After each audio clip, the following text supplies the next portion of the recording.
You're welcome to the Gavel. I'm Linda Kibi. Last week, the Senate refused to confirm the acting chairman of Economic and Financial Crimes Commission, EFCC, Mr. Ibrahim Magu. The Senate gave one reason for rejecting Mr. Magu, which is the existence of a security report implicating him. Now, as expected, the Senate's action elicited strong reactions from various quarters. The Socioeconomic Rights and Accountability Project, SERAP, has petitioned the UN Special Rapporteur over the Senate's action, describing it as intimidation and unfair treatment of Mr. Magu. On the other hand, some Nigerians have hailed the Senate's decision to reject the confirmation of Mr. Magu. In the meantime, in the face of these reactions, the Senate has maintained that it is standing by its decision.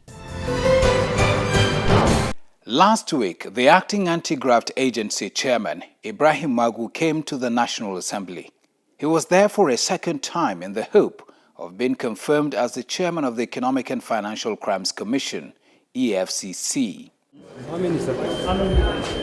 Lawmakers went into a private meeting to discuss whether or not to confirm Mr. Magu and 4 others as EFCC chairman and members of the Anti-Graft Commission.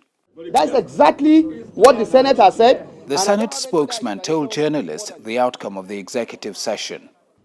The Senate of the Federal Republic of Nigeria wish to inform the general public that based on security reports available to the Senate cannot proceed and confirm the nomination of Ibrahim Magu Mustafa as the executive chairman of EFCC. Accordingly, the Senate hereby rejects the said nomination and has returned the said nomination to Mr. President for further action. Ever since the decision of the Senate on Mr. Magu was made public, it has stirred the hornet's nest with many questions being asked. Some Nigerians wondered why the presidency would send Mr. Magu to the Senate to be screened if it was aware of a security report prepared by the DSS against him. Others questioned the veracity of the security report. There were even talks of another security report purportedly in the Senate. In the face of these questions, the Senate spokesman again, during the week, briefed journalists emphasizing the decision of the Senate rejecting the confirmation of Mr. Magu.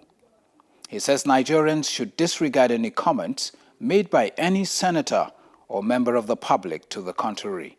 He maintains that the official position of the Senate remains that the Senate cannot confirm Mr. Magu because of security reports, and his nomination has been returned to President Buhari. The Senate of the Federal Republic of Nigeria is announcing to the general public that in view of security reports available to us, who were unable to proceed and confirm the nominee to that office of the executive chairman EFCC, Mr. Ibrahim Magu.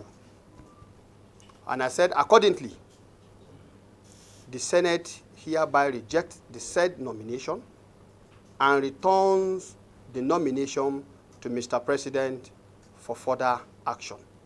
I'm quoting myself verbatim as I've said it.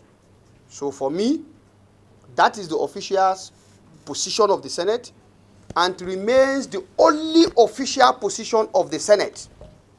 Media reports emerging, especially taken from the interview granted by our leader, Senator Aliyu, has maybe, depending on how people have read it, I've not seen it, but the calls from colleagues, the text messages and whatnot, meant that we have to clarify issues. It will be interesting to see how the president reacts to this and what his next step would be.